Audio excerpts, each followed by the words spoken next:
তো ঝড় উঠুক না কেন, আমি তো ঝড় উঠাচ্ছি এখানে। গত 3 মাস ধরে মাননীয় প্রধানমন্ত্রীকে সালাম করতে গেলে উনি আমার সালাম নিতেন না। মাফিয়া স্টাইলে আইন কিংবা নিয়মের তোয়াক্কা না করে শেখ হাসিনার আমলে ইসলামী ব্যাংকের কর্তৃত্ব হাতিয়ে নিয়েছিল এস আলম গ্রুপ। অবৈধভাবে ব্যাংক দখলের অংশীদার ছিলেন সাবেক রাষ্ট্রপতি শাহাবুদ্দিন চুপ্পু। ভুয়া একটি কোম্পানির নাম দেখিয়ে এস আলমের সাথে ব্যাংক দখলের অংশীদার ছিলেন সাবেক রাষ্ট্রপতি চুপ্পু। গত 3 মাস ধরে মাননীয় প্রধানমন্ত্রীকে সালাম করতে গেলে উনি আমার সালাম নিতেন না। আমাদের নতুন ফ্ল্যাট, ওয়াও,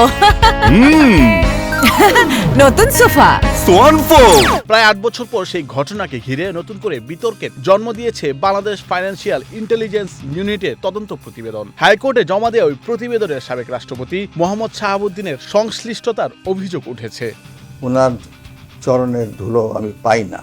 বিএফআইইউর প্রতিবেদনে দাবি করা হয়েছে, জেএমসি বিল্ডার্সের প্রতিনিধি হিসেবে পরিচালনা পর্ষদে থাকা অবস্থায় মোহাম্মদ শাহাবুদ্দিন এস আলম গ্রুপের নিয়ন্ত্রণ প্রতিষ্ঠার প্রক্রিয়ার অংশ ছিলেন। তদন্ত প্রতিবেদন অনুযায়ী 2017 সালে সরকারের প্রত্যক্ষ সমর্থনে এবং ব্যাংক কোম্পানি আইনের একাধিক বিধান উপেক্ষা করে এস আলম গ্রুপ ইসলামী ব্যাংকের প্রায় 82% শেয়ারের উপর কর্তৃত্ব নিয়ন্ত্রণ প্রতিষ্ঠা করে। সে সময় জেএমসি বিল্ডার্সের প্রতিনিধি হিসেবে মোহাম্মদ শাহাবুদ্দিন ব্যাংকের পরিচালনা পর্ষদে পরিচালক হিসেবে যোগ দেন। পরে তিনি ভাইস চেয়ারম্যানের দায়িত্ব পালন করেন। রাষ্ট্রপতি নির্বাচিত হওয়ার আগে তিনি ওই পদ থেকে সরে দাঁড়ান।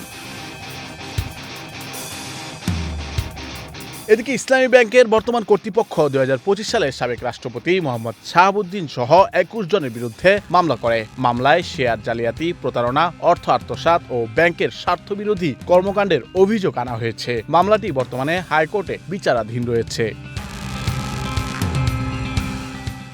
স্যার, বৈশাখী সংবাদ।